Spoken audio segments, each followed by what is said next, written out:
Incredible video as a baby is lowered to safety from a burning apartment building here in Milwaukee. This happened early Sunday morning near 77th and Green Tree in the city.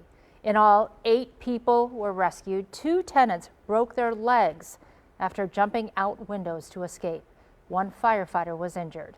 This building, like so many others in Milwaukee, is not required to have sprinklers because it was built before 1973.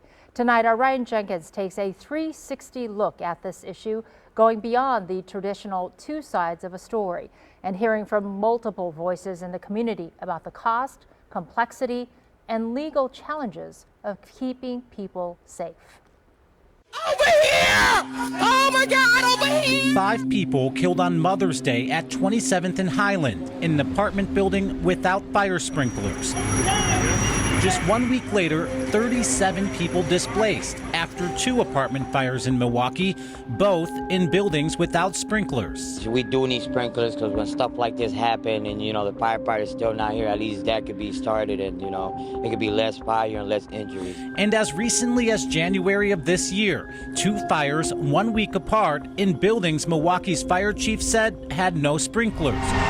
One at 24th and Hampton sent 7 people to the hospital. Another at Loomis and Fardale led to at least 3 more being rushed away in ambulances. And because of a grandfather clause in Wisconsin laws, buildings built before 1973 are not required to have sprinklers. I have no idea how we upend an entire system who gains profit from people but doesn't provide them a safe living environment. So I'm digging in deeper to the conversation about recently proposed legislation, taking a 360 view, going beyond the traditional 2 sides often reported, and hearing from more voices in our community. You'll hear from tenants calling for change, a renters association that says landlords can't be the sole fix, a lawmaker trying to pass legislation she believes could help balance the burden of cost, and Milwaukee's fire chief, who says it's time for change before more lives are lost. Oh, Lord have mercy, Jesus. Oh, in the name of God, please help us, Father God. Let's go back to the Mother's Day fire, which displaced Almetha Parker. Let us know what you empower can do to help us who don't have that power. The fire was devastating. 5 people killed and dozens left without a home. It was also a wake-up call at the time, leading neighbors in other high-rise buildings like Roseanne at this senior apartment building in West Dallas to reach out to me. I don't want to die in a fire. I don't want to have to jump out of my 3rd floor window in order to save myself or maybe kill myself by jumping out of a 3rd floor. What's your message to lawmakers who might see this story? Please, I beg you to do something as soon as possible. I sat down with State Senator LaTanya Johnson, who recently signed on to a proposed funding bill. Fires will happen. Making sure that people are able to walk away from those fires are important.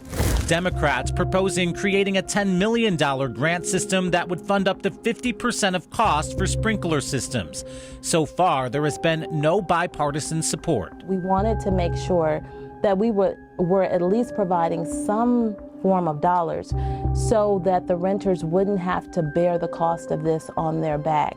An attorney tells me the Rental Property Association of Wisconsin, or RPA, supports that type of bill. Every dollar that supports fire safety, every dollar that helps get sprinklers and or fire extinguishers into buildings is something that the RPA supports. But Kirsten Przuski points out the burden of cost is huge when you're talking about retrofitting buildings with sprinkler systems. Being a landlord is a business. Lots of the landlords in this area are mom and pop. Lots of them can't afford to put on a new roof, much less a whole sprinkler system. She says a system can cost between $5,000 and $10,000 per unit, and that many owners don't have that kind of money in the capital. It's something that, if required, could force landlords out of business. If we have the economic failure of that property, we can look at abandonment, we could look at foreclosure, and this in turn causes more tenant displacement. The RPA says they would also support a statewide law that requires landlords to disclose and communicate fire safety features in a building so that tenants can make more informed decisions. They estimate it would cost up to $1 billion to ensure every building in Milwaukee has a sprinkler system, and they say a $10 million grant program would be a start, but not a long-term fix. Anything, though, is better than nothing. To sit back and not address this simply because we feel like it would be an additional burden to landlords and not addressing the loss of life, it's unacceptable. Regardless of how it all plays out, everyone I spoke with agrees with the fire chief that human life is more valuable than the cost of a fire sprinkler system. Folks are going to have to come together and at least agree on one foundational principle, and that principle is it's better if people can survive where they're living in the event of what typically always starts as a very small fire. Reporting in Milwaukee, Ryan Jenkins, TMJ4 News.